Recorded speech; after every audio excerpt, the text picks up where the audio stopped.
Good morning, welcome to बाजार सवेरा। बहुत बहुत स्वागत है आपका। मैं हूं आपके साथ तृप्ति उपाध्याय और मेरे साथ है मेरी सहयोगी कविता थपलियाल। गुड मॉर्निंग कविता। गुड मॉर्निंग तृप्ति। और अगले आधे घंटे हमारा फोकस रहने वाला है ग्लोबल बाजारों से आ रहे संकेतों की ओर और साथ ही एफआईआईज की जो दमदार खरीदारी देखने को मिली है उससे हमारे बाजारों के लिए ट्रिगर्स और डेफिनेटली बाजार बंद होने के बाद जो नतीजे आए हैं उन पर एक्सपर्ट की राय और साथ ही आज बाजार के लिए दिन अहम क्यों है नतीजों के लिहाज से भी जानेंगे। लेकिन सबसे पहले ग्लोबल बाजारों की बात करते हैं। अभिषेक सत्यव्रतम को जोड़ते हैं हमारे सहयोगी जो हमारे साथ जुड़ चुके हैं। अभिषेक, हाय मॉर्निंग। और यूएस के बाजारों से हम शुरुआत करना चाहते हैं। देखिए, मजबूती के संकेत और टेक और एआई काउंटर्स में हमने देखा कि दमदार तेजी और एनवीडिया जो कि लगभग 5% चढ़ा एक नए हाई पर जाके बंद हुआ है। जीटीसी कॉन्फ्रेंस पे बहुत सारे नए अनाउंसमेंट्स किए हैं। इनफैक्ट नोकिया के साथ एक पार्टनरशिप भी कर रहा है और 1 बिलियन स्टेक भी नोकिया में ये कंपनी लेती हुई हमें दिखाई दे रही है। माइक्रोसॉफ्ट, एप्पल का भी मार्केट कैप हमने देखा कि बढ़ता हुआ ऑलमोस्ट $4 ट्रिलियन इन वैल्यू बढ़ा है। काफी हैपनिंग रहा है पिछला सत्र यूएस के बाजारों में और मजबूती के साथ क्लोजिंग भी हुई है। तो शुरुआत इससे करते हैं और साथ ही एशिया के बाजारों से मिल रहे ट्रिगर्स। कविता, देखिए, हैपनिंग तो हो ही जाता है जब बाजार लगातार रिकॉर्ड पर रिकॉर्ड बना रहे हो तो फिर ऐसे एक्शन की बदौलत ही होता है। और कल फिर से तीनों के तीनों इंडेक्स डाउ जोन्स, नैस्डैक और S&P 500 में नए शिखर बनते देखे। डाउ 160 अंक चढ़ा। नैस्डैक की बात करें तो नैस्डैक में करीब 200 अंकों के आसपास की तेजी रही है और लगातार 4 सत्र में ये दोनों के दोनों जो प्रमुख इंडेक्स हैं या फिर तीनों आप कह लीजिए, S&P को भी जोड़ लीजिए, ये तीनों इंडेक्स लगातार तेजी के साथ बंद हो रहे हैं। कल ट्रंप और शी जिनपिंग की मुलाकात होने वाली है और ट्रेड को लेकर ऑप्टिमिज्म काफी ज्यादा है और उसके चलते भी हम देख रहे हैं कि बाजारों में उत्साह का माहौल है। और स्पेशली अगर अमेरिका और चीन के बीच में कोई ट्रेड डील होती है, पॉजिटिव नोट पर होती है, तो आईटी स्टॉक्स के लिए एक निश्चित तौर पर बड़ी राहत होगी और हम देख रहे हैं कि आईटी स्टॉक्स दौड़ लगा भी रहे हैं। वैसे भी ये हफ्ता आईटी स्टॉक्स के लिए बहुत क्रूशियल है। हालांकि एक चीज चर्चा होती है कि क्या वैल्यूएशंस बहुत ज्यादा ऊपर चले गए हैं आईटी स्टॉक्स के, बट अर्निंग का सपोर्ट है तब तक वो वैल्यूएशन भी जस्टिफाइड है, इसमें कोई दो राय नहीं है।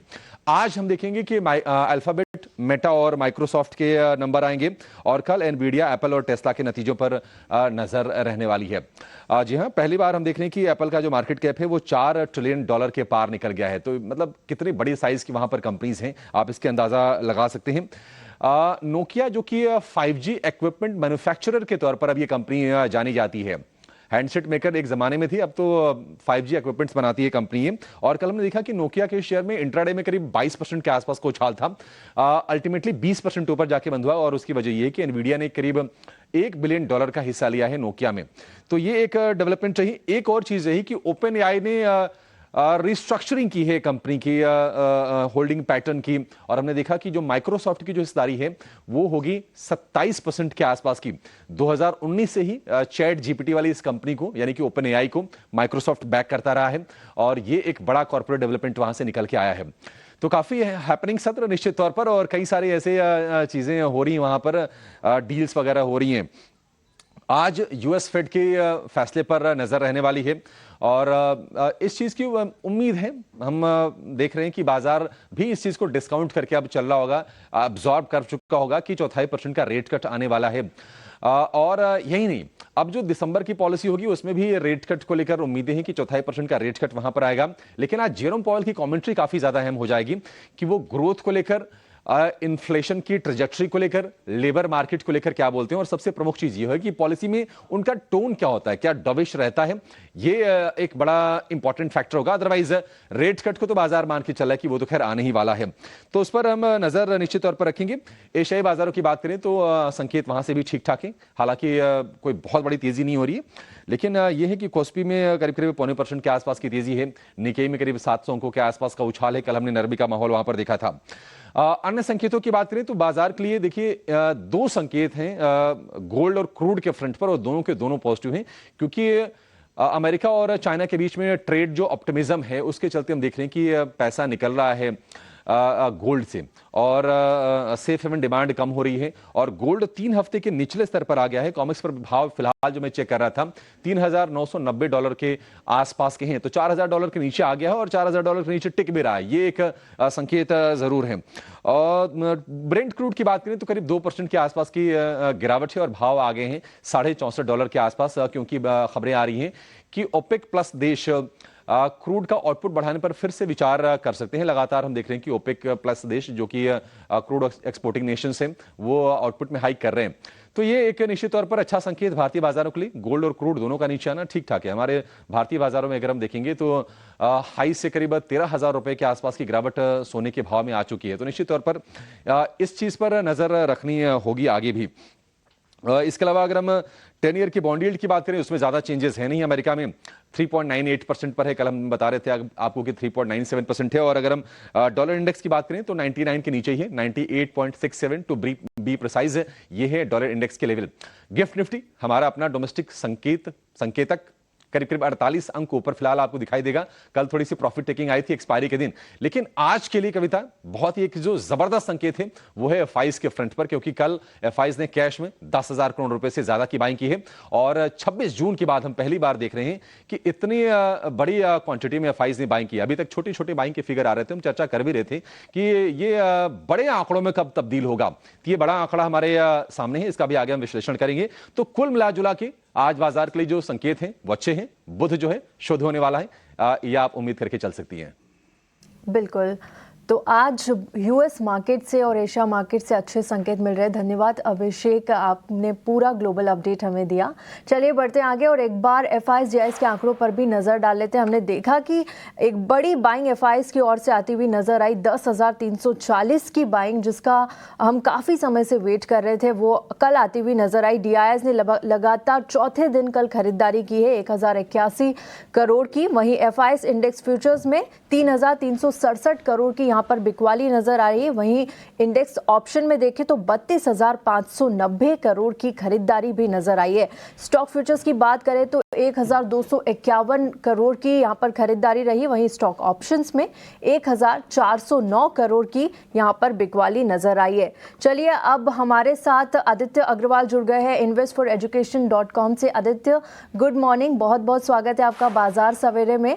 आज निफ्टी और निफ्टी बैंक के लिए किस तरह का सेटअप नजर आ रहा है? जिस तरह से हम देख रहे हैं कि ग्लोबल मार्केट से अच्छे संकेत है, गिफ्ट निफ्टी भी ग्रीन में कारोबार कर रहा है, तो आज क्या सेटअप रहेगा, क्या स्ट्रेटेजी बनाई जाए? गुड मॉर्निंग, शो पे बुलाने के लिए शुक्रिया। मार्केट हम देखें तो एक थोड़ा छोटा कंसोलिडेशन फेज में आ गया है। एक अच्छे अप मूव के बाद 2-3 दिन से एक छोटे दायरे में ट्रेड कर रहा है। हम निफ्टी की चर्चा कर लें, यहाँ पे 26,100 से ऊपर में रेजिस्टेंस है, नीचे में 25,800 का एक सपोर्ट है।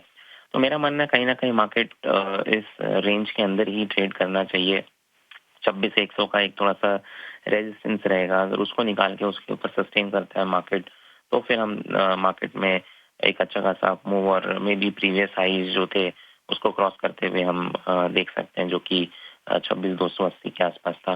तो ओवरऑल मुझे लग रहा है एक बार निफ्टी में 26,100 का लेवल जो है उसको वॉच करना चाहिए। अगर उसके ऊपर सस्टेन करता है तो एक फ्रेश लॉन्ग एडिशन कर सकते हैं यहाँ पे 26,300 से लेके 26,500 के लेवल्स के लिए।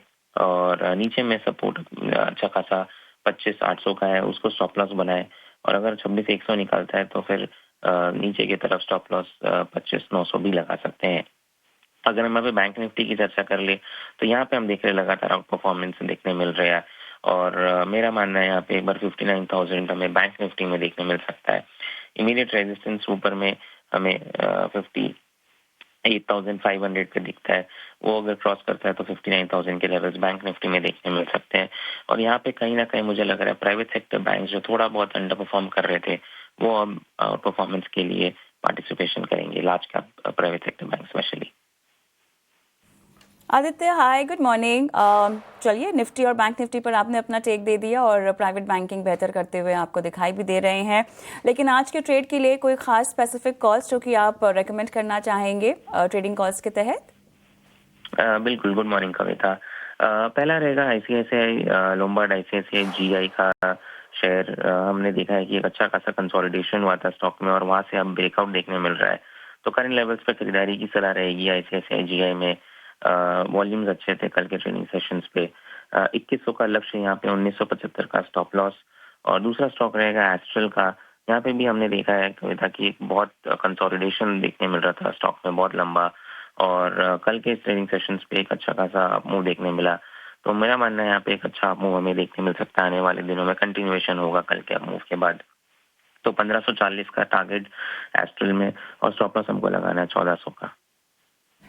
और राइट आदित्य, यहाँ पर एस्ट्रॉल में खरीदारी की रणनीति आपने दी है। 1400 का स्टॉप लॉस, 1540 का आप टारगेट दे रहे हैं, और इसके अलावा आईसीआईसीआई यहाँ पर आपने टारगेट 2100 का दिया है, 1975 का स्टॉप लॉस आईसीआईसीआई लोम्बार्ड में। Aditya, thank you so much, आपने अपना समय निकाला, रणनीति सुझाई। Have a nice day.